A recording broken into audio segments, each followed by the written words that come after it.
seu primeiro. Bom, senhor presidente, demais membros da mesa, parlamentares, colegas da indústria, a colocação aqui que eu vou fazer a respeito da ABIMAQ, ela tem muito mais a ver com o papel do petróleo como instrumento de desenvolvimento do país.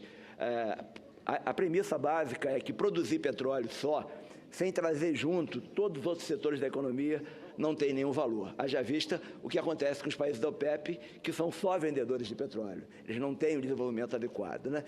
Inicialmente, só gostaria... Por favor, pode passar. Eu gostaria de falar só que a ABIMAQ, ela foi fundada em 1937, né? Ela congrega aí perto de 7.500 empresas.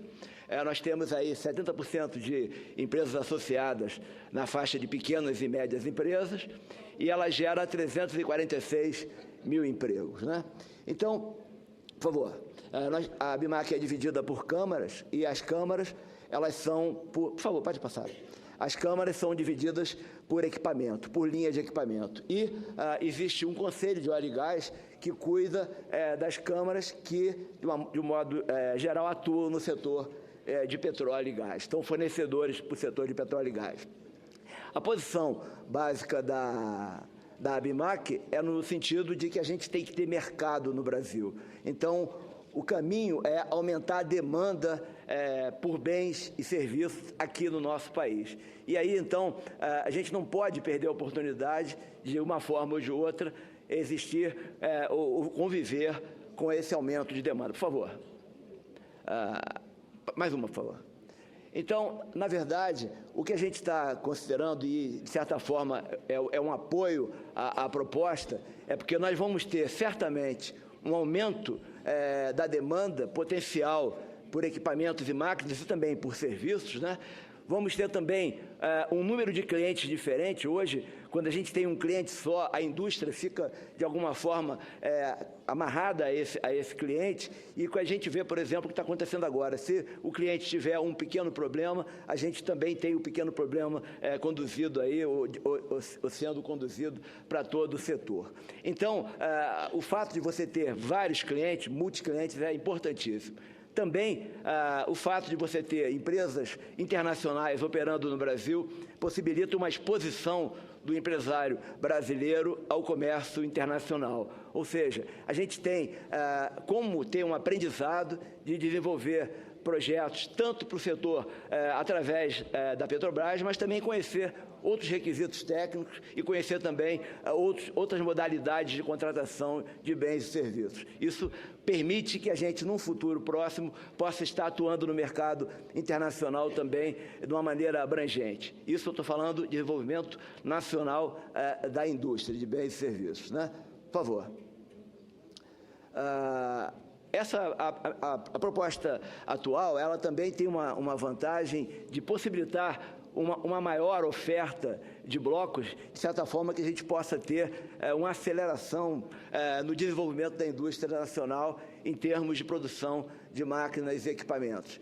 E nós temos que entender que a Petrobras, ela tem aí um pioneirismo grande no desenvolvimento de equipamentos, principalmente para a indústria subsea, ou produtos que são usados na exploração de petróleo em águas profundas e ultraprofundas. Então, é muito comum que as empresas estrangeiras, talvez seja até uma maneira mais inteligente, buscarem a parceria da Petrobras para desenvolver esses campos, né? Então, o ponto principal aqui é que o operador, quando ele traz os seus processos, traz a sua tecnologia de desenvolvimento, ele consegue abrir um pouco mais a possibilidade de novos conhecimentos aqui para o nosso país, né?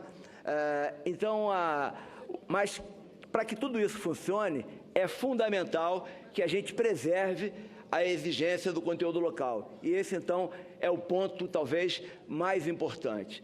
Porque quando a gente tem essas concorrências, e normalmente a gente sabe que o Brasil é um país que não tem um alto nível de competitividade, muito pelo contrário, ele não é competitivo tanto nos produtos que nós usamos no dia a dia, como nos equipamentos, como nos bens que são vendidos. E, de certa forma, o que a gente vê é que o custo do Brasil, e basicamente todos conhecem, a taxa de juros, os impostos, as próprias condições de logística que nós temos aqui, dificuldades na área de transporte, problemas de burocracia, tudo isso dificultam a nossa competitividade. Então, é importante que essa abertura ela seja, de alguma forma, acompanhada de mecanismos que permitam a inserção da indústria brasileira nesse novo processo. Abrir por abrir realmente tem um problema sério, porque o que vai acontecer é que vamos ter muito emprego gerado fora do Brasil.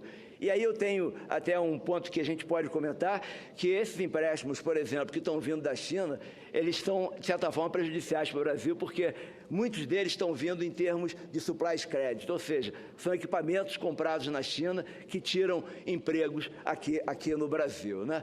Por outro lado, a gente entende que essa modificação, por favor, ela não causa grandes problemas para a Petrobras, porque, primeiro, a própria legislação atual permite que a Petrobras possa selecionar, ou de certa forma possa ser oferecida à Petrobras a exploração sem o leilão, né? É o caso que aconteceu na extensão da cessão onerosa, em que essa quantidade de reservas foi disponibilizada para a Petrobras sem leilão. Então, o problema de você ter o leilão ou não é uma questão que tem que ser definida no nível estratégico do Brasil, considerando o que é melhor para o país. E, para isso, a gente tem o Conselho Nacional de Política Energética, que pode definir aquelas áreas que, de tão estratégicas que são para o nosso desenvolvimento, elas têm que ser desenvolvidas pelo operador Petrobras, né? Por favor.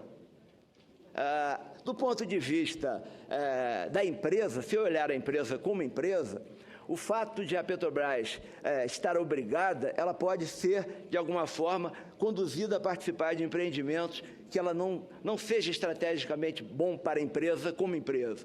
Então, esse é um conflito entre eu vou ter que participar de um leilão, mesmo que eu não queira.